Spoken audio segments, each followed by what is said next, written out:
Detalye sa pagbubuntis ni Bea Bores at ang reaksyon ng kanyang ex-boyfriend dito. It was never meant to be a secret. Wala naman talagang plano na itago ng content creator at aktres na si Bea Bores ang pagiging ina niya. Kumukuha lamang siya ng tamang pagkakataon para ito ay ilabas sa publiko. Kaya naman itong nagdaang araw ay binasag na niya ang kanyang katahimikan at sinabing siya ay nagdadalang tao sa edad na 22. Bata man na iisipin ng karamihan. Masaya naman siya sa regalo na kanyang natanggap. Mag-isa man siya ngayon at hindi kasama ang mga magulang. Alam niya na makakayanan niya ang lahat dahil marami siyang mga kaibigan na nagmamahal, gagabay at handang tumulong sa kanya. May ilang linggo na nga rin pinag-uusapan ang tungkol sa pagbubuntis ng isang young actress and vlogger na naging isang blind item pa nga. Subalit ito ay napangalanan sa pamamagitan ng pagbubukas ng kwento ng self-proclaimed pambansang marites na si Sian Gaza. Dito rin nailabas kung sino ang ama ng dinadala ni Bea. Kaya naman minabuti ni Bea na siya na mismo ang magsabi sa mga viewers niya ng katotohanan. Ginawa niya ang anunsyo sa pamamagitan ng kanyang vlog na ibinahagi noong Martes, August 12 na nagpapakita ng mga clips mula noong malaman sa pregnancy testing hanggang sa makumpirman niya at ng ilang mga kaibigan na siya ay positive and pregnant.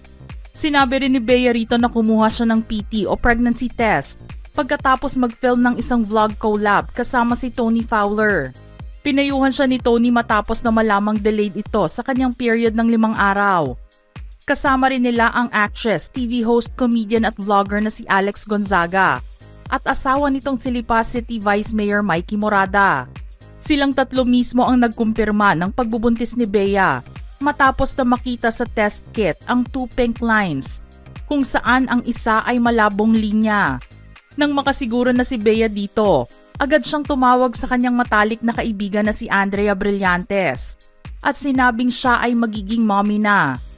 Inakala pa nga ng aktres noong una na isa lamang itong prank sa kanya. Pero sina Alex at Tony Fowler mismo ang nagsabing positive si Bea na buntis. Napaluha sila pareho sa video call na yon at nag-iwan naman ng encouraging words si Blythe kay Bea. Aniya, huwag kang kabahan. Nandito ako para sa'yo, Bea. Ilan pa sa mga kaibigan ni Bea ang natuwa para sa kanyang bagong journey ngayon bilang isang soon-to-be mother at nagpadala ang mga ito ng encouraging words. Ang bagong kasalang na si Zainab Harake Parks ay ibinigay ang buong suporta niya kay Bea at sinabing wala siyang dapat ikahiya sa kanyang pagbubuntis. Nag-send din ito ng mensahe sa kanya via private message na ibinahagi naman ni Bea sa kanyang IG story. Sinabihan siya nito na huwag matakot dahil nasa tabi niya ito sa lahat ng oras na kailanganin siya nito. Hindi rin daw niya kailangan ng tatay para sa anak dahil andoon naman siya para sa kanya. Ikinatatakot kasi ni Bea ang pagiging single mom nito pero hindi naman pala siya dapat mangamba dahil maraming nagmamahal at handang tumulong sa kanya. Si Ivana Alawi ay nagpahatid din ng suporta kay Bea at sinabing kayang-kaya niya ang kanyang pregnancy at inimbitahan pa nga siya na dumalaw sa bahay nila kapag may oras ito.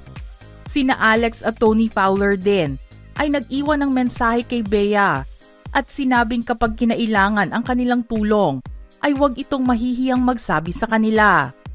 Ang mga kaibigan din niyang sina Blythe at Danica Ontenco naman ay full support din kay Bea at nagpahiwatig na sila ang tutulong sa pagpapalaki sa anak ng kaibigan bilang mga tatas nila o pinagsamang tatay at titas.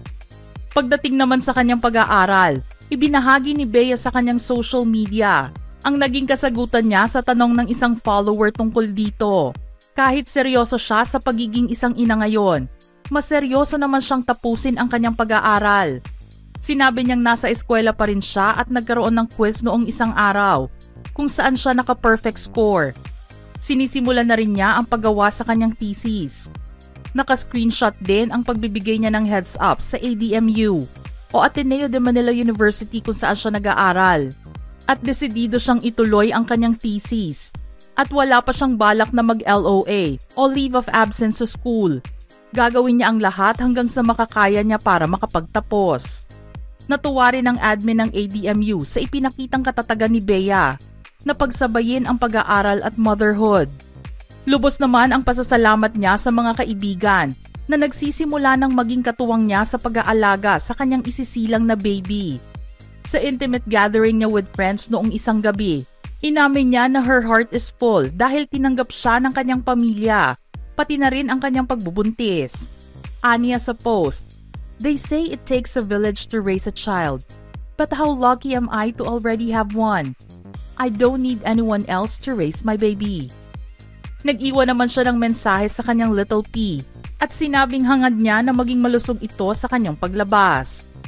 "I've been thinking about it, and I just want to say, kung girl ka man or boy, I will be the happiest as long as you're safe and healthy. And I'm sorry cause I also want to say sorry to myself, cause this isn't how I imagined doing this. I'm just so proud of myself because kaya ko, kinakaya ko, and I love that. You're going to be my biggest, greatest blessing I could ask for in life.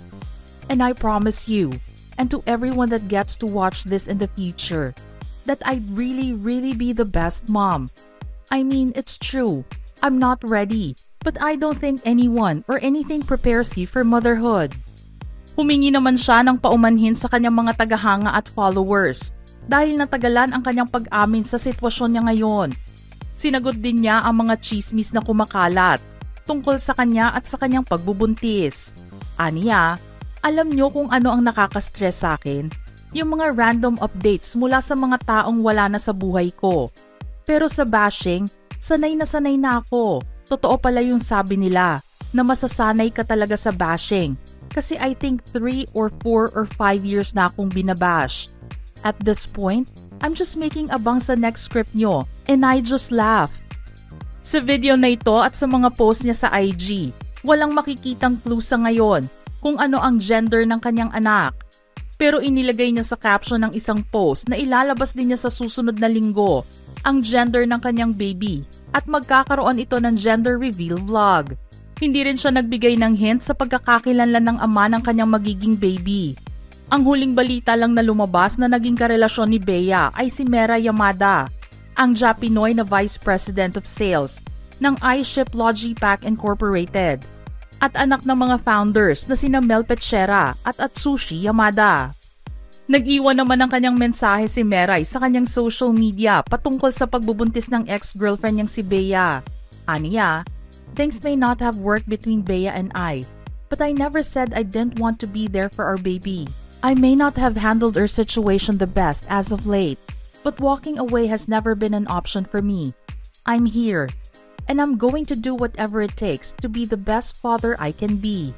My daughter deserves nothing but the best, and I will work every day to give her the life, love, and support she deserves.